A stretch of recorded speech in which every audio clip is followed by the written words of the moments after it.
All right, we have arrived on site. I've got sign detail right now. Not bad. Sam's getting on his safety gear. We're gonna offload. Homeowner actually just came home, so we'll go meet with him. Go over the scope of the work. Make sure we track and sit and do things where he approves us to do them. Set up, and then I'll get back to you. Okay, so I just met with the homeowner. Nice guy. Tank's over here. So we brought that metal plate in for our excavator to sit on, so as we turn, we don't mess up the asphalt. So the tank, that's the fill pipe. And then there's the vent pipe in there. It's got pavers here. So we're possibly going to have to do a little overdig and disturb these. We'll set them up, move them to the side as far as his installation goes. Good morning, everyone. Monday. Guys are offloading the tank, and they're going to bring it down here. Here is our access in. Another person getting a great price to sell his home because of this pandemic. Hopefully this goes away soon. Got to go through Bilco doors. Don't really hate those, but it is a steep incline in for a 300-pound tank. So he wants that tank. There's the burner. There's where those underground lines actually came into the basement. So there's no leak. So that tells me that's not a problem with water outside. So we're gonna set that tank here. We're gonna pipe it and send it out. It's gonna come out through the driveway, and I personally don't like it. If we send it out here, it's gonna be where the existing underground tank is, and then we can dig and come up through the dirt to basically make it look like it was prior to us coming. Burner just kicked on, so we know it's well serviced and there won't be a problem restarting. So we're gonna head out. So I just wanted to show you those two spaces where the fill and vent. So it's either gonna come out here, which I personally don't like, because you can be tripping over it. It's your access in the driveway, so you're gonna see those two pipes. I would prefer to bring it through here. As you can see, it's got a secondary block here now that would be an issue, and have it come up underground. So we'll see what my pro installer thinks. And we're gonna do these installations based on what looks cleanest, not what's easier. So we're just gonna hand remove these pavers. That's Craig there, he's VP, my lead guy. He's a money man, highest paid person in the company. Been with me the longest. I think he's had one day off in 16 years, legitimately. Can't beat family, people. They show up for work. We'll probably do the next row of pavers also, just so I don't catch it with a tooth and damage it. Doesn't want that bush, so we'll just pull that one bush out. And I'm going to stay away from this whole edge right here in the asphalt.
Okay, we've excavated whatever we could.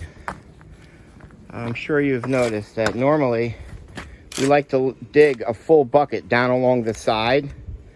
So when we cut the metal tank open, we bend it over, and then I have enough room to get my bucket in to pull it. So I don't have that here because I'm trying not to disturb too much of his walkway. So we're gonna have to do the entire width and try to pop it up and out that way. So Sam's clearing an area so when he sawzalls, I can at least get a bucket in. That copper line that I showed you right here, we just pulled that out. We knocked it through. We'll hydraulic cement that, or marine cement, whatever you want to call it. And then we'll do the same on the inside. Let's go see how the boys are doing on the install. Okay. And again, here's our access in. I'm assuming the tank's in already. Yes, it is. All right. So we have Mike over here. What you doing, Mike? Trying to figure out how you're taking the lines out. So these were the lines that we just popped out right here. Mike's removing that, so we'll hydraulic that also. And believe it or not, we'll spray paint it white. Meanwhile, Craig over here. Those lines all were full of oil, so you just got to be prepared once you slowly take them apart. A lot of times we do this in finished basements too, so as I always say, it's just another reason to hire a professional, right boys? Yeah. Everybody's happy today. Oh yeah. Okay, Craig and Mike have removed all the old copper. The outside is patched with hydraulic cement, and we've got that. And then we'll hit it with some paint in the end.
Okay, tank's out. As you can hear, the guys are starting to drill.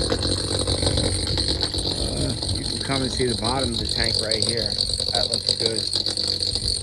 So we've got a good tank out here on this road, which traditionally, because the groundwater table is so high, they're usually in rough shape. But this one's good. Let's go downstairs and see Mike and Craig.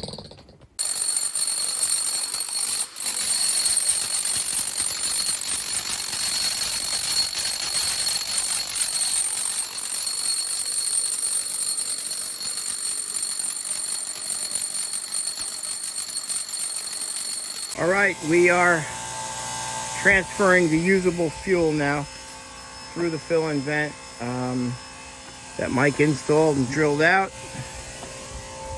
The fuel's coming in. Progress, but slow going. All right, so we come inside now. I don't know if you can hear it. It's a little whistling. That's called a vent alarm. So that unit right there, that blue unit, that's called a site vent alarm combo gauge. It's got a little whistle inside that it whistles as the oil man's filling it. So it lets the oil man know outside while he's filling it when to shut it off. Because once the tank gets to about 95% capacity, the whistle shuts off.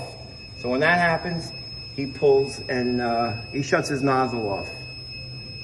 So that's a whistle, vent alarm combo gauge. Beautiful thing. Okay, the tank is out.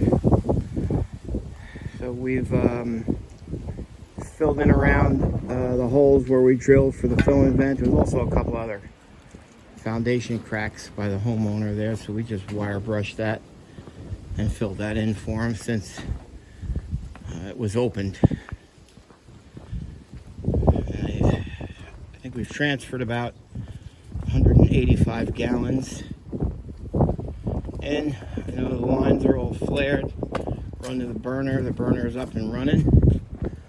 It's about 12:15, and these municipalities, when we schedule inspections, they tell us 1 to 4, like you're waiting for an Amazon delivery. So we sit here and wait.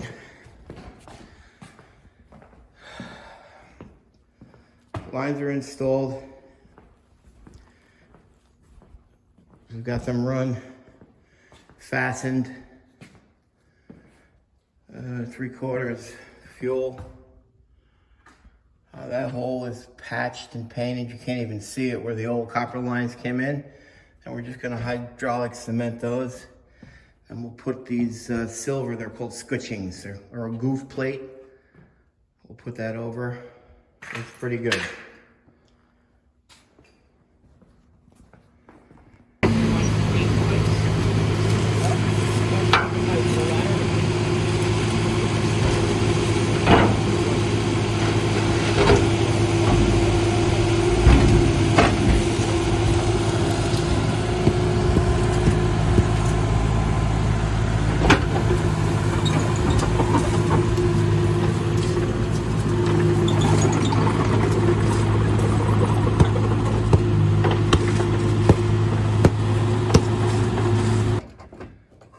Okay, so we're finished up here.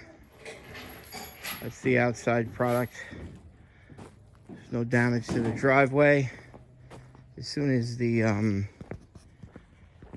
that area sinks a little bit, they'll put that section of pavers back. So we'll go downstairs and check this out. Okay, here's the final product. Burner is running, just shut off there. Filter, 2 firematic valves. We've got soft L80 coated copper. We've got it all fastened with zip ties. Those clips are copper clips, that's coated. That's a fire code. So if they're a plastic and a fire, it would melt. We've got the legs are all painted so they don't rust and oxidize. It's pretty clean right there. It's all painted where it goes through. That's that swing joint I'm always talking about. That creates the proper pitch on the fill instead of just running a 90 up and out. That's a pretty clean installation. And as always, another fine job by Tank Master Environmental.